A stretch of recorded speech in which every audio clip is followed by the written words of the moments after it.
Good morning. तो जो हमारे प्रेसिडेंट ट्रंप हैं, आखिरकार उन्होंने कह ही दिया कि जैसे ही डेडलाइन ख़त्म होगी आज रात 8 बजे अमेरिकन स्टैंडर्ड टाइम के हिसाब से, हमारे देश में लगभग सुबह के 8 बजे, उसके बाद the whole civilization will extinct. धमकी दे रहे हैं कि इस बार ईरान की पूरी सिविलाइजेशन ही खत्म हो सकती है, इतनी भयानक स्ट्राइक करेंगे वो आज रात को। अब सवाल यह है कि प्रेसिडेंट ट्रंप क्या करेंगे 8 बजे? क्या वो इतनी भयानक स्ट्राइक करेंगे कि एक रात में ही पूरे ईरान को खत्म कर देंगे? क्या ऐसा हो सकता है? हाँ, अगर उनका दिमाग खराब हो जाए और उनके ऑर्डर्स को उनकी पूरी फोर्स जो कि लगी हुई है पूरे दुनिया में ही है, वो मानने को रेडी हो, तो ऐसा हो सकता है। लेकिन मुझे ऐसा लगता नहीं। मुझे ऐसा लगता है कि जैसे ही डेडलाइन खत्म होगी एक और डेट आ जाएगी, शायद 45 दिन की, 15 दिन की, 20 दिन की। ये एक बड़ा ही टेक्टिकल तरीका होता है एक दूसरी कंट्री के ऊपर दबाव बनाने का। वो चाहते हैं कि ये दबाव जो है, जनता अपनी सीनियर लोगों पे, जो कि वहां पे बैठे हुए हैं, ईरान के जो सीनियर लोग, जो सीनियर फोर्सेस जो ईरान को इस समय कंट्रोल कर रही हैं, जो स्टेट ऑफ हॉर्मुज को इस समय कंट्रोल कर रही हैं, उनके ऊपर दबाव बनाया जाए ताकि वो अमेरिका के कहे हुए बातों को मान जाए। अब डिपेंड करता है ईरानियन लीडरशिप के ऊपर कि वो इसको कैसे रिस्पॉन्ड करते हैं। अगर आज रात को कोई बड़ा हमला होता है तो उसका जिम्मेदार प्रेसिडेंट ट्रंप खुद को नहीं कहेंगे, क्योंकि उन्होंने डेडलाइन भी दी थी और उन्होंने कुछ ऐसी बातें भी कही थी कि भाई हम तो इस लड़ाई का अंत चाहते थे। लेकिन अगर इस लड़ाई को शुरू से देखा जाए, डे वन से, तो सिर्फ एक रिजीम चेंज करने की लड़ाई थी। रिजीम चेंज करने का मतलब था कि जो ईरान के लोगों के ऊपर अत्याचार हो रहे हैं उनको ख़त्म किया जाए, ईरान को एक टायरेंट से मुक्ति दी जाए और ईरान को एक रिजीम जिसमें कि लोग दबे हुए थे, परेशान थे, उसका अंत हो और देश में डेमोक्रेसी को बहाल किया जाए। इस दौरान एक न्यूक्लियर थ्रेट अमेरिका के पास आता है और अमेरिका उस न्यूक्लियर थ्रेट को एलिमिनेट करता है और पूरे देश में अमेरिका अपने पीठ पे शाबाशी देते हुए ये कहता है कि हमने ईरान पे बहुत बड़े हमले किए और न्यूक्लियर थ्रेट को हमने एलिमिनेट कर दिया। लेकिन इतने महीनों के बाद आखिर क्या?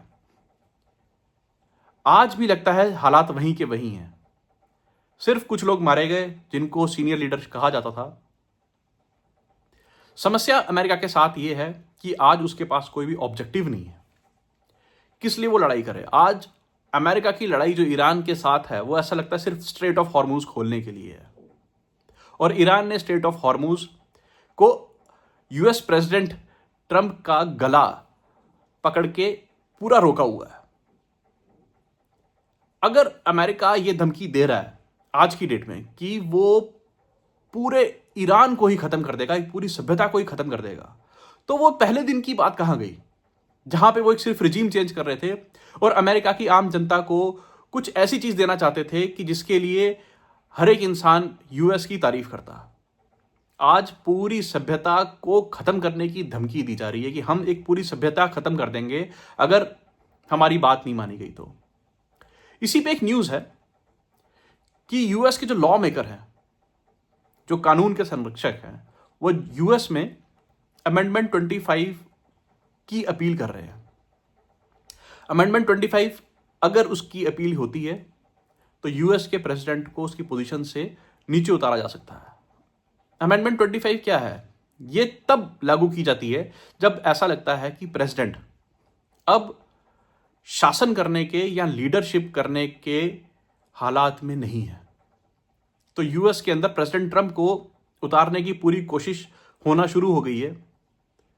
लेकिन अगर आज रात को कुछ बड़ा हुआ तो प्रेसिडेंट ट्रंप हो सकता है कि इसके बारे में ना कहें, लेकिन अमेरिका का हर देशवासी, हर एक सिटीजन इसका जिम्मेदार होगा, क्योंकि उसी ने ऐसे प्रेसिडेंट को चुन के भेजा है। अमेरिका एक डेमोक्रेसी है।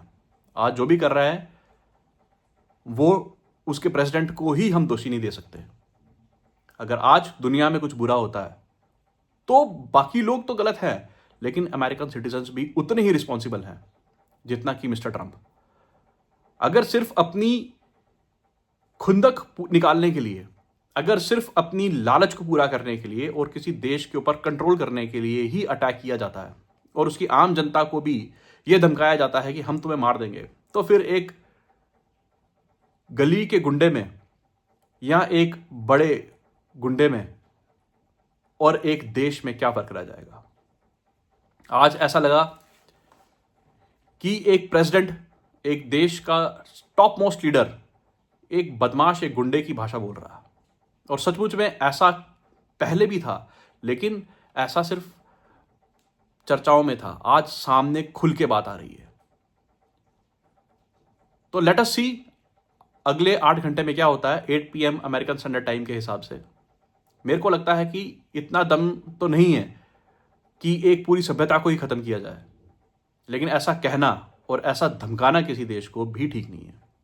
अगर आप कुछ करना चाहते हैं तो आप स्ट्रेटेजिकली उस काम को कर सकते हैं। अगर आपको लगता है कि आपके देश के प्रति कोई और कंट्री कुछ समस्या पैदा कर रही है तो आप स्ट्रेटेजिकली उस काम को कर सकते हैं, लेकिन इस बात की धमकी देना कि मैं पूरे देश को, एक सिविलाइजेशन को ही खत्म कर दूंगा, ये कोई सही बात नहीं है।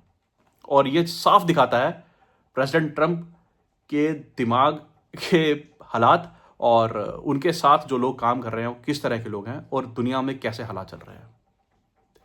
Thank you so much.